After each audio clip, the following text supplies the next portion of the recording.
أعوذ بالله من الشيطان الرجيم. بسم الله الرحمن الرحيم. يا أيها الذين آمنوا من يرتد منكم عن دينه فسوف يأتي الله بقوم يحبهم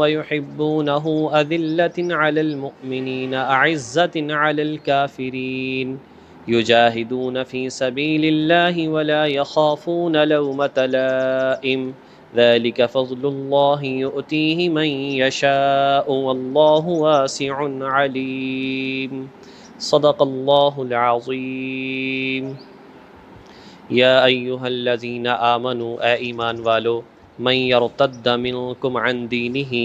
جو شخص پھر جائے تم میں سے اپنے دین سے، فسوف یأتی اللہ، تو عن قریب اللہ تعالیٰ لے آئے گا، بقوم، ایک ایسی قوم کو، یحبہم، کہ اللہ ان سے محبت فرمائے گا، ویحبونہ، اور وہ اللہ تعالیٰ سے محبت کریں گے،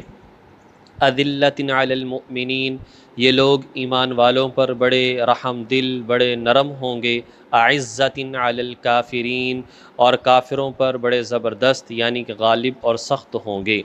یجاہدون فی سبیل اللہ، اور یہ اللہ کے راستے میں جہاد کرنے والے ہوں گے، ولا یخافون لومۃ لائم، اور انہیں کوئی خوف نہیں ہوگا کسی ملامت کرنے والے کی ملامت کا، یہ خوف نہیں کھائیں گے کسی ملامت کرنے والے کی ملامت کا۔ ذالک فضل اللہ یؤتیہ من یشاء، یہ اللہ تعالیٰ کا فضل ہے، اللہ جسے چاہتا ہے دیتا ہے، واللہ واسع علیم، اللہ تعالیٰ بڑی وسعت والا ہے، بڑے علم والا ہے۔ اس سے قبل آیت کریمہ میں یہ بات آئی تھی کہ جو منافقین ہیں وہ یہودیوں سے تعلق رکھتے ہیں اور ایمان والوں کے پاس آ کر کہتے ہیں کہ ہم بھی مسلمان ہیں۔ جب ان سے کہا جاتا ہے کہ ایسا کیوں کرتے ہو، وہ کہتے ہیں کہ نخشى دائرہ، ہم اس وجہ سے کرتے ہیں، ہمیں ڈر ہے کہیں ایسا نہ ہو، نخشى ان تصیبنا دائرہ، کہ ہم پر کوئی مصیبت آ جائے تو ہم مصیبت کے وقت میں اگر یہودیوں سے اپنے تعلق کو توڑ لیں گے تو پھر ہماری مدد کون کرے گا۔ تو اس آیت کریمہ میں یہ بات ارشاد فرمائی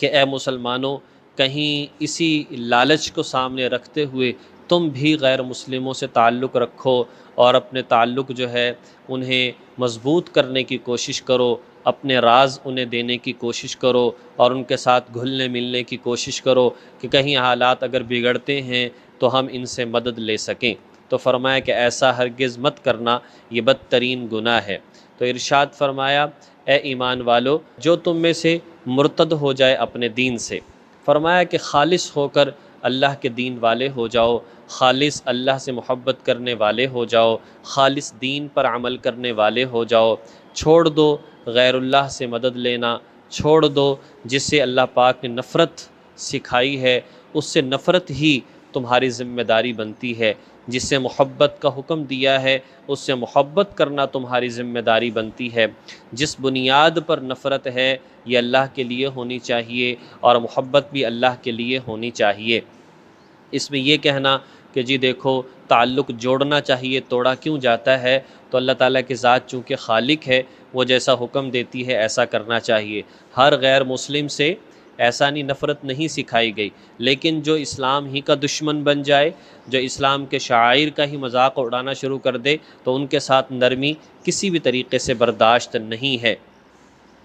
تو یہاں پر ارشاد فرمایا جو تم میں سے مرتد ہو جائے اپنے دین سے۔ مرتد کہا جاتا ہے کہ انسان پہلے مسلمان ہو اور پھر اسلام سے نکل کر کسی اور دین کو مذہب کو اختیار کر لے، یا پہلے غیر مسلم تھا پھر مسلمان ہو چکا پھر دوبارہ سے غیر مسلم ہو جائے، اس کو مرتد کہتے ہیں۔ مرتد کی پہلی کی ہوئی نیکیاں بھی ضائع ہو جاتی ہیں اور اسی طریقے سے اس کا نکاح بھی ٹوٹ جاتا ہے، اور اسی طرح اگر اس نے پہلے مسلمان ہونے کی حالت میں حج کیا تھا، اب وہ مرتد ہو گیا ہے، دوبارہ وہ مسلمان ہوتا ہے تو اس کا پچھلا حج بھی ضائع ہو جائے گا۔ اگر اس کے پاس اب بھی اتنی رقم موجود ہے تو اس پر دوبارہ حج کرنا فرض ہوگا۔ اور مرتد ہونے سے انسان چونکہ دائرہ اسلام سے نکلتا ہے، اور نکاح مسلمان کا مسلمان سے ہو سکتا ہے، مسلمان کا کافر سے نہیں ہو سکتا۔ جب یہ اسلام سے نکلے گا تو اس کا نکاح بھی ٹوٹ جائے گا۔ لہٰذا فرمایا کہ جو تم میں سے مرتد ہو جائے، جو تم میں سے اسلام کو چھوڑ کر کوئی اور مذہب دین اختیار کر لے، تو فرمایا کہ اللہ تمہارا محتاج نہیں ہے، اللہ کا دین کسی چیز کا محتاج نہیں ہے۔ اللہ تبارک و تعالیٰ چاہے تو کسی جانور سے کام لے لے، اللہ چاہے کسی جو ہے وہ پرندے سے کام لے لے، اور اللہ پاک نے کر کے دکھایا ہے۔ نبی پاک صلی اللہ علیہ وسلم کا تحفظ مکڑی سے کر کے دکھایا۔ جس وقت میں کفار تلاش کر رہے تھے، صدیق اکبر اور نبی پاک صلی اللہ علیہ وسلم ایک غار میں موجود تھے، اس وقت میں ایک مکڑی سے تحفظ کروا دیا اور اس نے جالا فوراً تن دیا۔ لوگوں نے سوچا اتنا جلدی جالا تو نہیں یہاں پر آ سکتا،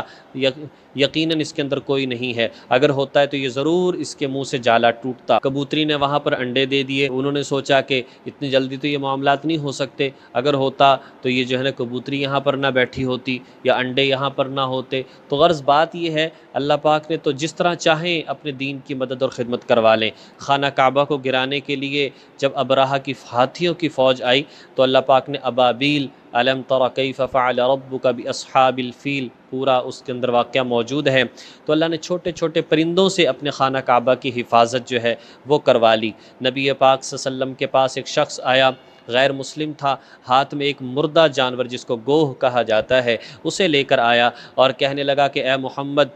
اگر یہ تمہاری گواہی دے کہ تم اللہ کے نبی ہو تو تم پر ایمان لے آؤں گا۔ آپ علیہ الصلوۃ والسلام نے مخاطب کیا یا ضب، تو فوراً وہ گوہ زندہ ہو گئی اور وہ کہنے لگی کہ میں اس خالق کی تعریف کرتی ہوں جو بڑا رحمان اور رحیم ہے، اور میں گواہی دیتی ہوں آپ اللہ کے رسول ہیں، اور میں گواہی دیتی ہوں کہ آپ خاتم النبیین ہیں۔ تو اللہ چاہے اپنے دین کسی سے بھی اس کا کام لے لیں، یہ تو ہماری خوش قسمتی ہے کہ ہم دین میں اپنے آپ کو جوڑ لیں اور ہمارا بھی کچھ حصہ ہو جائے۔ تو فرمایا کہ اگر تم پھر جاؤ گے تو فسوف یأتی اللہ بقوم، اللہ تعالیٰ کوئی اور قوم لے آئے گا، اور وہ قوم کیسی ہوگی، ان کی صفات آگے بیان کی جا رہی ہیں۔ اللہ ان سے محبت کرے گا اور یہ اللہ سے محبت کرتے ہوں گے۔ یہ اصل میں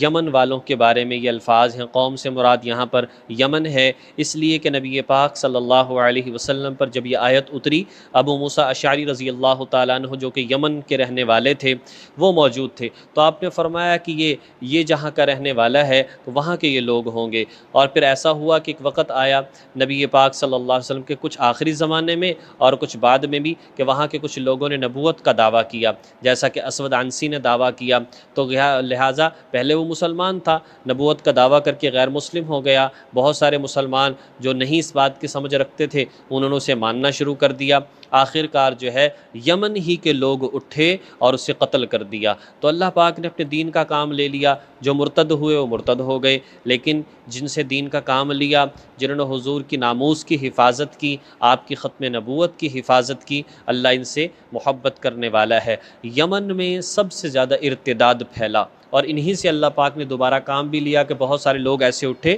جنہوں نے مرتدین کو ان کا تعاقب کیا، بہت سارے توبہ تائب ہو کر اسلام میں داخل ہو گئے اور بہت ساروں کو ختم کر دیا گیا۔ وَيُحِبُّونَ، اور وہ اللہ سے محبت کرتے ہوں گے۔ تو محبت یعنی اللہ کے لیے سب کچھ کرنا۔ اذلۃ علی المؤمنین، آگے ان کی صفت فرمائی ایمان والوں پر بڑے نرم ہوں گے، ایمان والوں کی محبت ان کے دل کے اندر ہوگی، ایمان والوں پر اپنا مال و دولت جان نچھاور کرنے والے ہوں گے۔ اعزۃ علی الکافرین، اور کافروں کے مقابلے میں بڑے سخت ہوں گے، چاہے سگا بیٹا ہو کافر ہے تو اسے محبت نہیں ہوگی، چاہے سگا باپ ہو، چاہے کوئی بھی رشتہ دار ہو، لیکن اگر وہ کافر ہے تو اور اسلام کا دشمن ہے تو یہ مسلمان جو ہیں یہ کبھی بھی اس کی محبت اپنے دل کے اندر نہیں رکھنے والے ہوں گے۔ مزید فرمائے یجاہدون فی سبیل اللہ، یہ اللہ کے راستے میں جہاد بھی کرنے والے ہوں گے۔ ولا یخافون لومۃ لائم، اور انہیں کسی کی ملامت نہیں ہوگی، دیکھو یہ تو اپنے والدین کے خلاف ہو گئے، اپنے بہن بھائیوں کے خلاف ہو گئے، اپنے رشتہ داروں کے خلاف ہو گئے، کسی کی ملامت کا انہیں ڈر نہیں ہوگا۔ وجہ کیا ہے؟ اس لیے کہ اللہ کی رضامندگی چاہتے ہیں، اور ان کے سامنے کھل کر یہ بات آ چکی ہے کہ اسی کے اندر اللہ کی رضا ہے، لہٰذا کسی کی ملامت کا جو ہے وہ ڈر نہیں رکھتے۔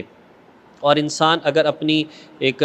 اپنی ایک کوشش اس حوالے سے کر لے اور اپنا مقصد بنا لے اللہ کو راضی کرنا، تو یہ اس کے لیے انتہائی آسان ہے۔ ذَلِكَ فَضْلُ اللَّهِ يُؤْتِيهِ مَن يَشَاءُ، اللہ پاک کسی کے اندر یہ ساری صفات پیدا کر دے تو تکبر کرنا شروع نہ کر دے، فخر کرنا شروع نہ کر دے، اس لیے کہ اللہ کا فضل ہے، اللہ کا فضل ہے۔ اللہ جس سے چاہے اپنے دین کا کام لے لے۔ اگر آپ کا چناؤ ہوا ہے کسی کو دین سکھانے کے لیے، اگر آپ کا چناؤ ہوا ہے اللہ کے راستے میں جہاد کرنے کے لیے، اگر آپ کا چناؤ ہوا ہے اللہ کے راستے میں صدقہ کرنے کے لیے، اگر آپ کا چناؤ ہوا ہے کہ غلط باتوں پر بولنے کے لیے، اگر آپ کا چناؤ ہوا ہے حق بات کو بولنے کے لیے، تو یقیناً یہ بہت بڑا اللہ کا فضل ہے۔ انسان کا اس کے اندر کمال نہیں ہے۔ بڑے بڑے مال و دولت والے موجود، بڑے بڑے شکل و صورتوں والے موجود، بڑے بڑے اونچے اونچے نسبوں والے موجود، لیکن اللہ چاہے تو حبشہ کے بلال سے کام لے لے، اللہ چاہے تو جو ہے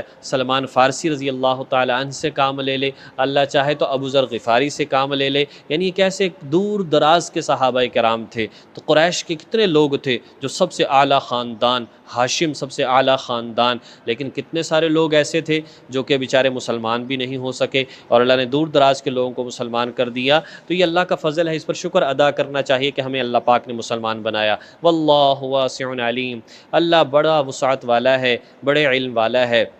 اللہ فوراً پکڑ نہیں کرتا، بڑا وسعت والا ہے، اور اللہ جانتا بھی ہے کہ کون کیسی زندگی گزار رہا ہے۔ اس لیے ہمیں اپنے اسلام پر اللہ کا شکر ادا کرنا چاہیے، اور اس کا شکر کیا ہے کہ جو پھر اللہ پاک نے اسلام کی تعلیمات نازل فرمائی ہیں ان کو پڑھا جائے اور اس کے مطابق عمل کرنے کی کوشش کی جائے اور اسی کو آگے پھیلایا جائے۔ اللہ پاک عمل کی توفیق نصیب فرمائے۔